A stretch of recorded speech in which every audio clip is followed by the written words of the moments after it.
Hello, Wisecrack Nation. This is your boy Navi here, and I am back with the Flash.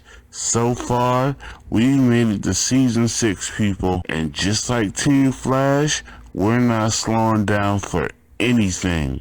We're on episode number 1 of season 6, titled Into the Void. So I suggest we sit back and look at what happens in Central City, because we have a crisis looming. Well, it seems that we pick up from where we left off for season 5 after Nora's death. But what really saddens me the most is that even though after her death has occurred, Barry and Iris really don't have the chance to mourn her properly, especially after the fact of the video that she made for them winds up malfunctioning and exploding and is unable to be fixed. And another weird effect is that Godspeed has now entered their timeline and is running amok, and it seems as though something is off because they're not really Godspeed, but just copies of them, and they're already up to the 4th one. So you have to wonder what exactly is going to happen and where the heck is Godspeed at. And even though some time has gone by, there still is devastation in Central City. As you notice, Caitlin is at a funeral for a friend of hers due to his mother's passing. But what's really intriguing about it is that she accepts his offer to go grab coffee at some time, but it seems as there's something wrong with Killer Frost. You have to ask yourself, how does she feel about certain situations, and how does she feel in general, especially after losing their father last season? At this point, you really have to feel bad for Iris.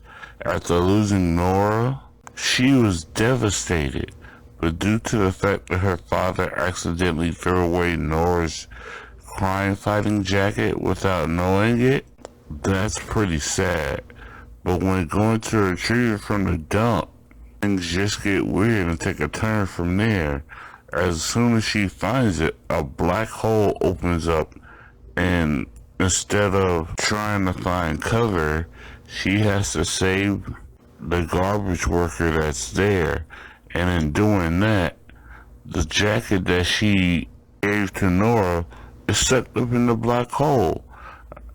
I mean, how much more unlucky can she get? The one thing that kind of intrigues me about this season so far in this episode is the optimism that Barry has in his team. Because it seems that him and Iris are two different sides of a coin. Iris is depressed, he's ecstatic. It's like this someone put happy juice in Barry's coffee or something. But along with Happy Barry comes a well-dressed Ralph Dibny, who's been gone for all summer on a separate detective case, and then is now back in time to help solve the mystery of how a black hole came to be in Central City. It seems as though something is bothering Caitlin or Killer Frost, because while looking into the situation with the black hole, her powers begin to manifest without her even having to truly have a use for them. So instead of working on helping Team Flash decides to send Caitlin out and meet with her friend whose mother passed away, Ramsey, because if certain members of Team Flash knows what it's like to lose a parent, it's Barry and Caitlin. But the one thing I don't understand is after meeting with Caitlin, Ramsey does a 360 with his personality, and instead of mourning his mother, he badmouths her because of the fact that she died the way she wanted to instead of fighting. It seems as though Ramsey has a plan and wants to use dark matter for an experiment to make more metahumans. That and come up with a cure for his own disease that he hasn't told anyone about. But since Caitlin denied him, there's really no need for her to worry about him. But the fact that a black hole is opened up at Jitters, and it's instead of Killer Frost saving her, it's the Flash that winds up doing so. And thanks once again to Iris for doing investigative work. It seems that she's established a person of interest who's linked to the formation of the black holes around Central City, a young scientist named Chester Runk. And after watching one of his viral videos, Team Flash come to find out that a machine he built is more than likely the reason why there are black holes appearing around the city. For a scientist who's so smart, and being a viral video user, I'm pretty sure we could use him here at the Wisecrack Nation. There's always room for each and every person that wants to have their voice heard. But unfortunately, he had an accident, in which case he's gone missing. Well, it seems that thanks to Cecile, they've located Chester at Central City Hospital, in which case, ever since touching the black hole, he's been in a catatonic state. In which case, he's unresponsive. But thanks to the persistence of Iris, she notices that each time a black hole opens, Chester initiates certain bodily spasms such as tapping of his fingers. It's at this moment that she tells Barry and Cisco that Chester's connected to the black hole. I gotta wonder, if science is able to doing this to a person, do we really need to put this much energy into have to dealing with science on a daily basis? Well, it seems that Team Flash is coming to scrutiny after finding out how Chester's creating the black holes in Central City, seeing as that his mind is connected to the black holes that he forms. They're now under the pressure of deciding on how to deal with it. They can either A, kill him, or B, find an alternate way to stop him without killing him. But it looks like they're going with the least likely route and trying to save them because of the fact Barry's tired of losing people and watching others die.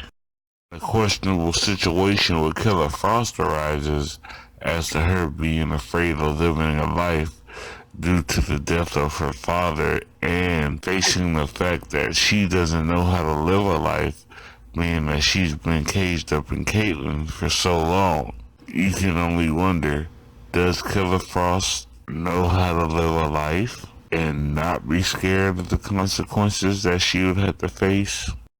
At this point, I look at Barry and Iris and see the pain and suffering that they're experiencing and ask myself, is it really so great being a superhero? I mean, making the difficult decisions, having people to go into battle with you and you wind up losing them. Barry's been doing this for 6 years so far, and just to see what he's gone through, I'm really starting to redecide if superhero is the right kind of job for anyone. But shows like Arrow, Legends of Tomorrow, Supergirl and Batgirl, seeing all this emotional baggage that they go through, it kind of worries me about how troublesome it would be if people were real superheroes with real powers.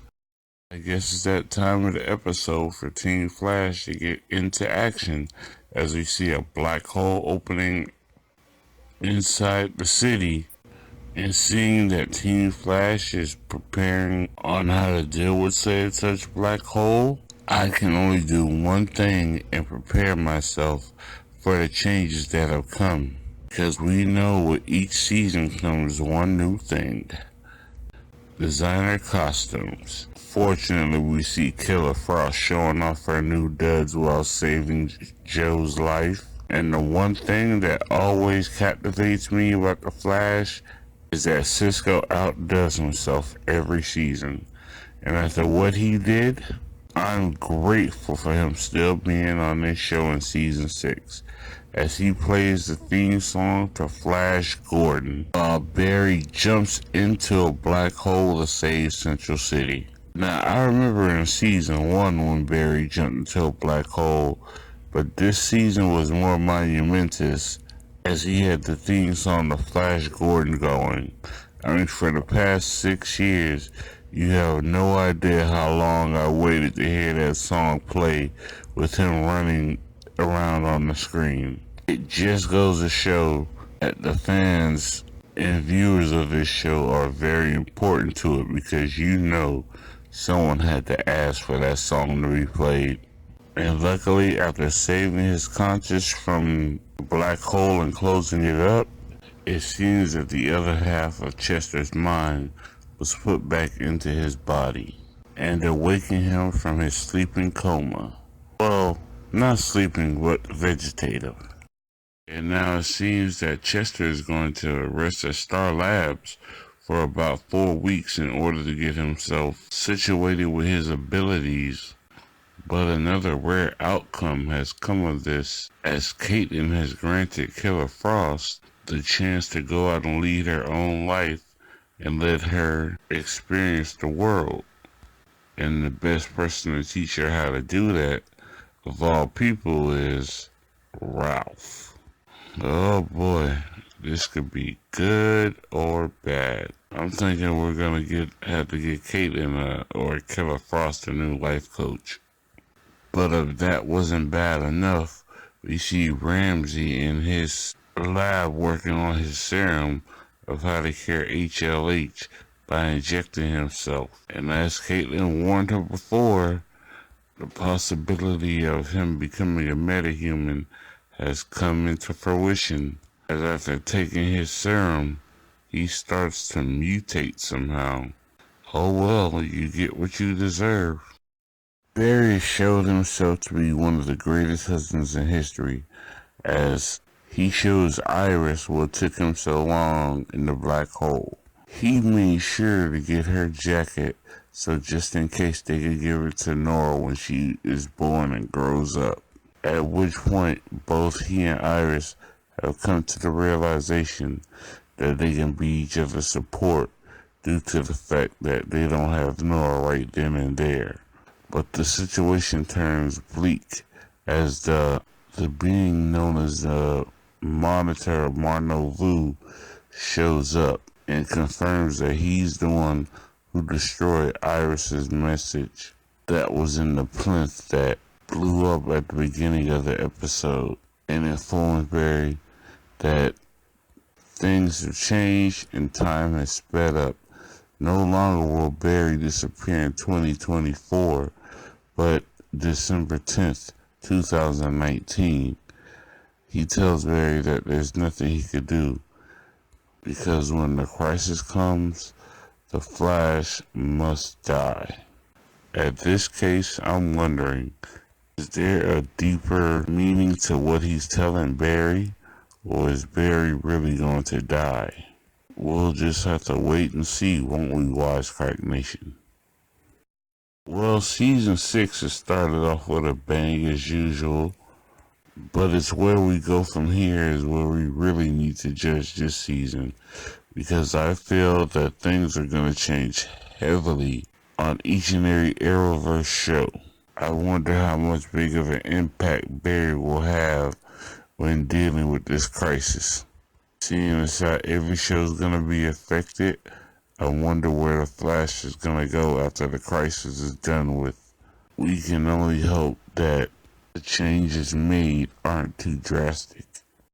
Well, Wisecrack Nation, it's time for me to get out of here.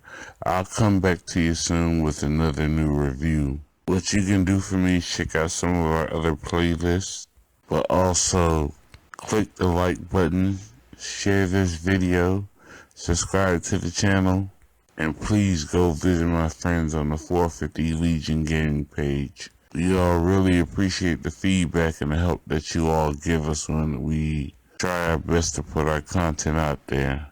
But for right now, all I can say is be wise, crack hard, and I hope to see you guys soon. Peace.